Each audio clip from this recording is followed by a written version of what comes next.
آپ نے ہمارے چینل کو ابھی تک سبسکرائب نہیں کیا تو جلدی سے ہمارے چینل کو سبسکرائب کر کے بیل آئیکن پہ کلک کر لیں تاکہ یہ تاریخی ویڈیوز آپ تک بر وقت پہنچ سکے۔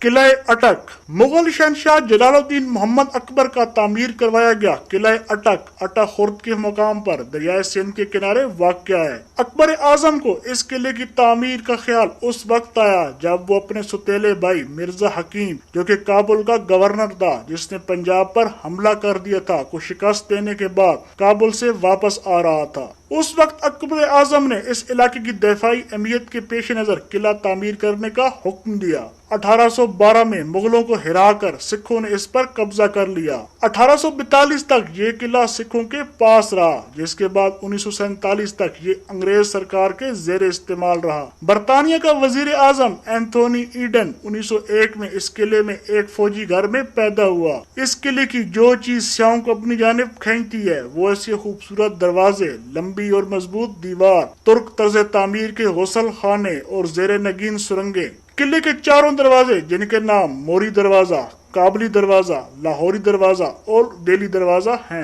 نیب اور اسپیشل سروسز گروپ کے زیر انتظام اس قلعے میں بہت سی مشہور و معروف شخصیات نے قید کاٹی جن میں پاکستان کے متعدد سیاسی رہنما اور وزرائے اعظم بھی شامل ہیں۔ قلعہ روہتاس جہلم ضلع جہلم کی تحصیل دینا میں واقع شیر شاہ سوری کا تعمیر کردہ قلعہ روہتاس 948 میں مکمل ہوا جو سطح مرتفع پوٹوہار اور کوہستان نمک کی سرزمین کے وسط میں تعمیر کیا گیا۔ اس کے ایک طرف نالہ کس، دوسری طرف نالہ گھان اور تیسری طرف گہری کھائیاں اور گھنا جنگل ہے۔ شیر شاہ سوری نے یہ قلعہ گکھڑوں کی سرکوبی کے لیے تعمیر کرایا۔ گکھڑ مغلوں کو کمک اور بر وقت امداد دیتے تھے جو شیر شاہ سوری کو کسی طرح گوارا نہیں تھا۔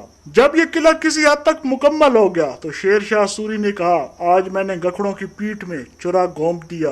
اس قلعے کے عین سامنے شیر شاہ سوری کی بنائی ہوئی جرنیلی سڑک گزرتی ہے جو اب یہاں سے 5 کلومیٹر دور ہو چکی ہے۔ دوسرے قلعوں سے ہٹ کر قلعہ روہتاس کی تعمیر چھوٹی اینٹوں کے بجائے دیو ہیکل پتھروں سے کی گئی۔ ان بڑے بڑے پتھروں کو بلندیوں پر نصب دے کر عقل دنگ رہ جاتی ہے۔ ایک روایت کے مطابق قلعے کی تعمیر میں عام مزدوروں کے علاوہ بے شمار بزرگان دین نے بھی اپنی جسمانی اور روحانی قوتوں سمیت حصہ لیا۔ ان روایات کو اس امر سے بھی تقویت ملتی ہے قلعے کے ہر دروازے کے ساتھ کسی نہ کسی بزرگ کا مقبرہ موجود ہے جبکہ قلعے کے اندر بھی جگہ جگہ بزرگوں کے مقابر پھیلی ہوئی ہیں۔ قلعے کے 12 دروازے ہیں جن کی تعمیر جنگی حکمت عملی کو مد نظر رکھ کر کی گئی۔ قلعہ روہتاس کا سب سے قابل دید اور عالی شان اور ناقابل شکست اس کی فصیل ہے۔